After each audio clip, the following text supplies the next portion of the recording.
తెలంగాణలో గత 18 నెలల కాలంలో రాష్ట్ర ప్రభుత్వం, కాంగ్రెస్ పార్టీ ప్రభుత్వం పూర్తిగా అన్ని రంగాల్లో విఫలమైంది.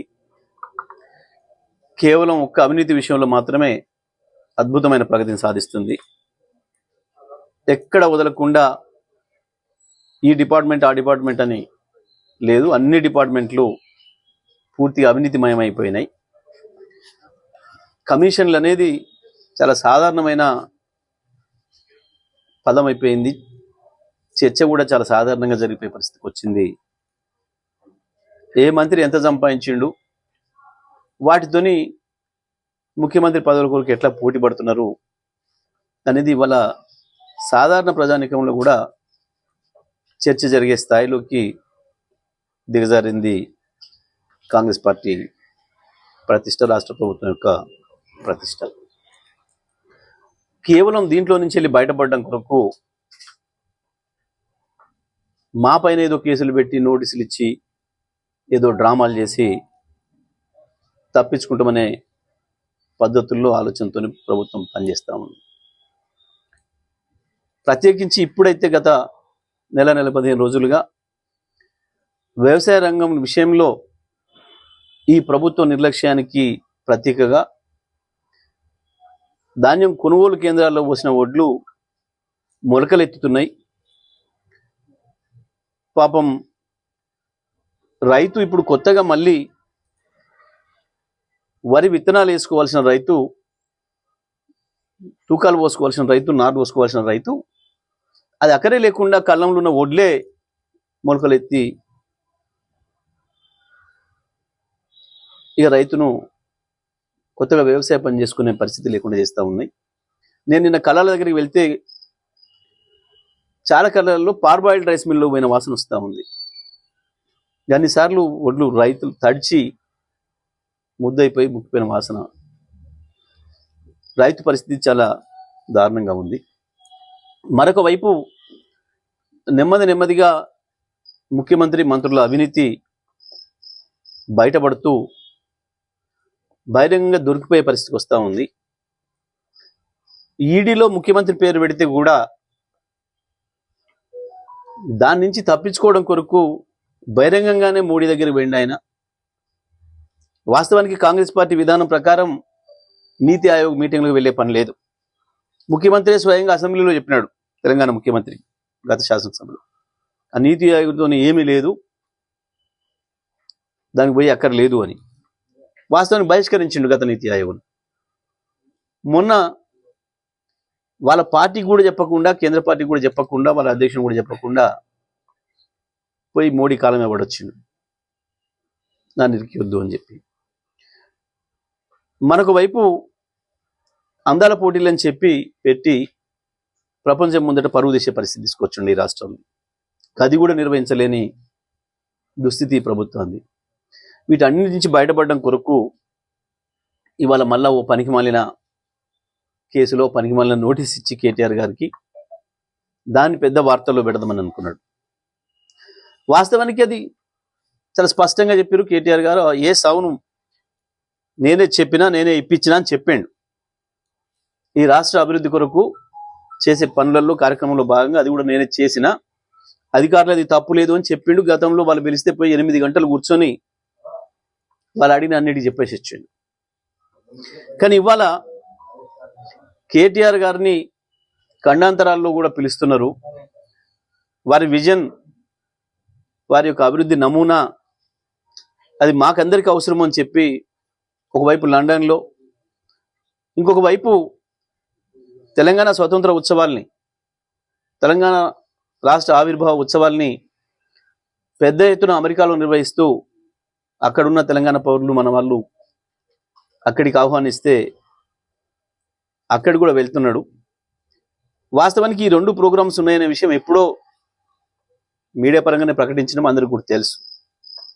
కానీ వాటికి పోకుండా ఆపాలని చెప్పి ఒక చిల్లర ప్రయత్నం చేసిండు రేవంత్ రెడ్డి ఇవాళ ఏసీబీ నోటీసులు మళ్ళీ ఇవ్వడం ద్వారా. ఇవి ఏమైనా ఈ క్షణికానందాలు, శునకానందాలు తప్ప వీళ్ళవి అదో పనికిమాలిన కేసు, లొట్టపీసుల కేసు అని చెప్పి ఆనాడు చెప్పినాం. దాంట్లో ఏది కూడా లేదు. కానీ కేటీఆర్ని అడ్డుకుంటామని కేటీఆర్ని ఏదో వాటికి హాజరు కాకుండా ఆపాలని ఒక చిల్లర వేషం, ఇది చిల్లర ప్రయత్నం. ఇటువంటి పనికి మాలిన చిల్లర పనులతోని మీ ప్రభుత్వానికి ప్రతిష్ట రాదు, మీ కాంగ్రెస్ పార్టీకి పేరు రాదు, ఇంకా అబాస్ పాలవడం తప్ప ప్రజల్లో అంతకుమించి ఏమీ జరగదు. ఇప్పటికీ నవ్వులపాలైనరు, మీకు సోయలేదు కావచ్చు, మీరు ప్రజలు ఏమనుకుంటారో వినడానికి మీకు ఇంట్రెస్ట్ లేదు కాబట్టి వింటలేరు. కానీ ప్రజలు మీ గురించి మాట్లాడుతున్న భాష, మిమ్మల్ని తిడుతున్న తిట్లు, మీకు పెడుతున్న శాపనార్థాలు కళ్ళాలలో రైతాంగం కావచ్చు, ప్రజలు కావచ్చు, అవి నిజంగా కనుక మీరు ఆ చెవులకు అడ్డం పెట్టుకున్న గుడ్డలు తీసేసి వింటే గుండె బగిలి చేస్తారు. అటువంటి రోదనలు వినిపిస్తూ ఉన్నాయి అవతల రైతుల నుంచి, వ్యవసాయదారుల నుంచి. కానీ కేవలం కేటీఆర్ నోటీసులు ఇచ్చో, కేసీఆర్కి నోటీసులు ఇచ్చో, ఏదో చేసి మీడియాలో బతుకుతారేం బతికితే కానీ ప్రజలలో బ్రతకలేరు, ప్రజల నోట్లకు అడ్డుకట్ట వేయలేరు, మా కార్యక్రమాలకు అడ్డుకట్ట వేయలేరు, మమ్మల్ని భయపెట్టలేరు. కేటీఆర్నో కేసీఆర్నో నోటీసులు ఇచ్చి కేసులలో పిలిచి ఏదో భయపెట్టిస్తామనో అవమానిస్తామో అనుకుంటే అంతకు మించిన మూర్ఖత్వం లేదు. మరొక వైపు ఆంధ్రప్రదేశ్ జలదోపిడీ యథేచ్ఛగా సాగుతుంది. కృష్ణ అయిపోయింది, మొత్తం నాశనం చేసిండ్రు, కృష్ణను జరడబట్టిండ్రు, ఇప్పటికే దోసుకపోయినరు, అనేక ప్రాజెక్టులు నిర్మాణం చేసుకుండ్రు. ఇక ఇప్పుడు చంద్రబాబు నాయుడు గోదావరి మీద కన్నేసిండు.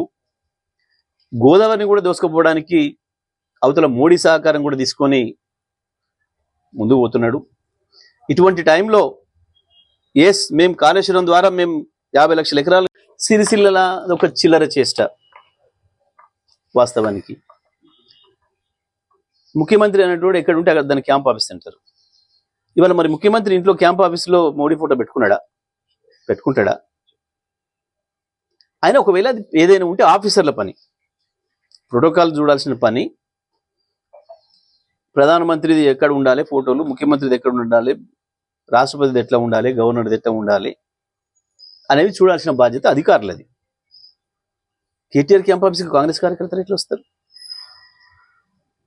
వానిట్లో పెట్టుకుంటామా ఎవడో ఇష్టమైన వాడు, వానిట్లో పెట్టుకుంటామా, బెడ్రూమ్లో కూడా పెట్టుకుంటామా ఎవడో పెట్టుకోవాలని తీటున్నాడు.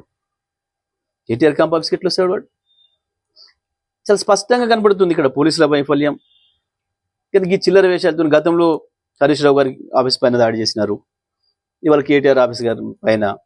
ఈ చిల్లర వేషాలు, ఈ చిల్లర దాడులతోని ఎందుకు చేస్తాం? వాస్తవానికి నిన్న హింస పురికొల్పాలని, దాంతో కొన్ని డైవర్ట్ చేయాలని చెప్పి ఒక చిల్లర ప్రయత్నం చేసిండు. ఇట్లాంటివి చేస్తూ మీడియాలో రోజు ఉండాలి ఏదో పద్ధతుల్లో అని చెప్పి వేస్తున్నారు. ఈ చిల్లర వేషాలతో ఇవ్వడం ఏర్పడడు. అది పనికి మాలిన పిరికి పందల చర్య తప్ప అది ఇంకొకటి కాదు. ప్రజల హృదయాల్లో ఉండాలి. కేసీఆర్ నామరూపాలు ఎగుండి చేస్తా, కేసీఆర్ ఆనవాళ్ళు ఎగుండి చేస్తా అని ఫోటోలు నింపుకొని వచ్చినావు ఎంత పెట్టుకొని. గది నీ పని. నీ మాటలకు చేతలకు పొంతనం లేదు. మాట్లాడే ఎన్ని ఉత్తర కుమార ప్రగల్భాలు, చేసేవి ఇంకొకటి. ఎందుకు ఈ చిల్లర వేషాలు, చిల్లర చేసి ప్రజల ముందర వాపస్ పాలైపోయినావు.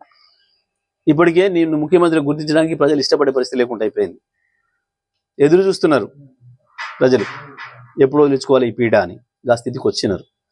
కాబట్టి ఈ చిల్లర వేషాలు మానుకోండి. ఈ చిల్లర దాడులు, చిల్లర వేషాలతో ఏమి సాధించలేరు. ఎవరిని భయపెట్టిద్దాం అనుకుంటారు? మేమెవరం?